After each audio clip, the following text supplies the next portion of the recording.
Season 3 Episode 2 is out, and with it brought a lot of new and fun things for us to mess about with. Ancestor mods, new weapons, a new dungeon with higher level enemies, and one brand new descendant for us to check out. Harris is the latest to drop in-game, sporting a kit not too dissimilar to Ajax, but with much more potency, bringing survivability and damage in spades. So in today's video we'll be breaking down my Harris Smash build, ideal for demolishing all the mobbing content in the game. It's great for Purge, Axion, and the Supermassive Receptor all in one. I'll be explaining the full skill rotation, how it all comes together, got the modules, weaponry, arcade tuning, trigger mods and components all to come, so as always if that sounds good to you, what are we waiting for? Let's get to it.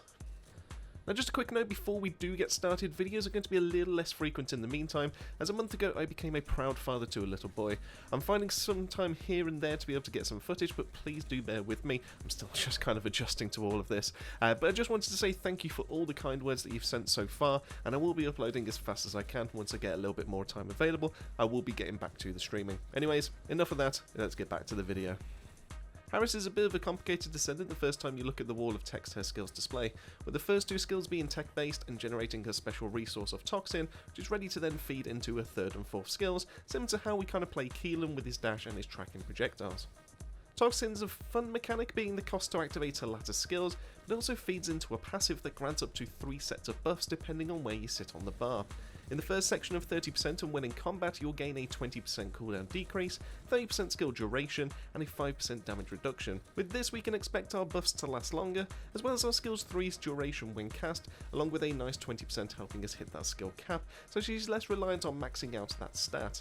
Now in the second section, between 30 and 70% we'll receive a 60% HP increase, an 80% defense boost, and another 5% damage reduction. Lastly, between 70 and 100% we'll get a nice 30% melee weapon attack increase, a 30% skill power boost, and a third 5% damage reduction. Now all three of these buffs can be active at the same time, meaning we can get a 15% damage reduction, a 30% increase to our skill power, 20% cooldown reduction, and a 30% skill duration, feeding all into the other stats that we post from the modules. Now because of these boosts being so damn tasty, it makes sense for us to work our way up and down that Toxin ladder as much as possible to sustain these and keep all three active at the same time. Now skill duration increases will help us out a little bit here, which is going to give us more of a window to trigger them once again before they fade, so that is quite nice quality to life to have. Now in terms of skill rotations that work best to do this, I've found that we can actually use our 2 to leap into battle, spam our skill 1 away to be able to get into max Toxin, and then fire a skill 4 for nasty damage, and follow up with a skill 3 cast. Now this reliably gets us up and back down that ladder ready for the repeat, but as long as you can kick it off right, you can kind of maintain these bars however you want. Now one last note that's huge for Harris's survivability is that if you find yourself in a scary situation, don't be afraid to pop a skill 2 dash, as this grants an instant overshield to yourself equal to 30% of your HP, which then goes up to 55% depending on the amount of enemies that you hit with that dash. Now if you combine this with the damage reduction that her passive adds, and you'll usually have more than enough to tank mobs until you manage to find your way and get your footing and get back up and running again. So now we understand her kit more and the ideal rotation to gain her max buff, so let's start talking about modules. Now, the build that you're about to see does have a few moving pieces, of which I will note on the screen when we get there, as things like Ancestor modules are quite unpredictable when it comes to rolling stats, so I'll talk about what's ideal, but also show off what can be placed there instead, in case you don't have one kicking around. Now starting nice and easy though, Harris does benefit a lot from having at least one HP mod in her kit, and as she has no use for MP, we're going to be taking the ideal advantage of the higher stats gained from Stim Accelerant without taking any of that negative effect. Now of course ability spamming is the name of the game with her too, so both Nimble Fingers and MP Conversion will be making their way in here for a good chunk of skill reduction, and then skill expansion and extension helps us with the quality of life for her rotations, with expansion helping us hit the cap of 100% extra range as she is capped at 200% max, and then extension helping us with her skill 3 duration, and more importantly helping with those passive buffs as we work our way up and down that Toxin bar, and giving us a little bit more freedom as we use our skills. Now widespread execution might catch a few of you off guard, thinking why are we not using shield charge? Well, shield charge would be absolutely ideal if it worked the way that it actually reads, as around 19k defense would hit the cap of the 30% skill power boost, but for some reason in my testing it worked out to be much less and I couldn't get it to reach anywhere near the 30% like it displays. Now after testing Harris's base kit and no tuning, then trying the same with the mod equipped on a level 190 Legion of Breach inside of the testing area, the first hit had no difference in damage damage. That kind of to be expected because we need something to be able to proc the mod actually to begin with in the first place, but also hit 2 only displayed a 3% damage increase, and the third hit was only a total 4% increase. Now, I did repeat the process a couple of times with a full skill power setup, maybe that was going to be the reason behind it, and just spear and shield for that extra defense, maybe it is the defense numbers that's the problem, but the tests were pretty consistent across the board. Now, as such, for 3% this mod is not worth the slot in, and instead we're actually going to be messing about with widespread execution. Now, this does require us to play around with cooldown values, as at max rank this mod will increase our cooldowns by 20.5%, affecting our ability to spam away. Now, as Harris has a cooldown buff into her passive of 20%, we can offset this increase with the passive being maintained, meaning little effect on our playstyle, but a huge 24.9% skill power boost as we start to play. Now, as we need the cooldowns though to get us near to that cap, that does mean that we need to get both focus on Toxic and focus on Fusion to help us get back to that spamming ways. And Fusion is going to be the play here, as her skill 3 is the lowest when it comes to modifier, so we'll actually see a bigger boost helping us out by going for that one. Toxic Amplification also goes on top of us here, giving us even more skill power to be able to play in the build. Now, lastly, we can talk about Ancestor mods, the new addition to the update. Now, if you're lucky enough to be able to obtain one for Harris, we'll want to ideally help out in several ways. Now, Toxic skill power boost ratio is going to be the best way to bump up our damage even further, so that is going to be a very nice grab to have. Same with either Tech or Fusion skill power boost ratios, but the game changer would be a nice roll to cooldown, as if we can get enough of a good roll here, we can actually swap out focus on Toxic to power increase, and that will allow us to be able to deal even more damage from the build that you can actually see on the screen. Now, if you're not able to grab her Ancestor mod just yet, not to worry, you can just as easily slot in Spear and Shield into this build, and you'll be good to go with it, pushing Harris's defense stat to stupid heights, but also helping with even more skill power. And then when it comes to the trigger mods, it's also kind of a variable in this build, as ideally you'd want to go for Steel Vanguard for even more when it comes to mobbing help, but without a gold roll into duration, it does actually tend to suffer. Now, if you're like me and only have a purple or below, then Power Beyond is perfectly fine, and it will still help you out with your skills to be able to hit that much harder in the meantime.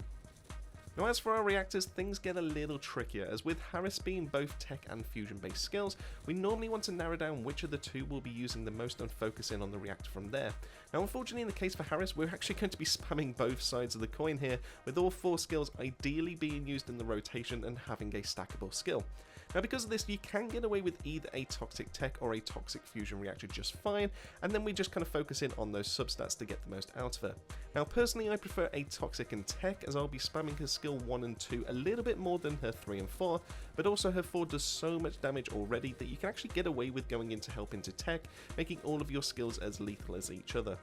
Now, for our rolls though, cooldown is essential, as it will help us offset the burden from widespread execution, keeping us consistently low in the cooldown department. For the other roll, this depends on what you have available. Toxic ratio is number 1 for me, as this will help us boost up all of our skills equally, rather than just focusing in on half of a kit, but Tech and Fusion ratio rolls work just fine, so if you want to go down that route, I would suggest matching the ratio to the reactor that you do have for maximum impact, so a Tech reactor for Tech ratio, and a Fusion reactor for Fusion ratio.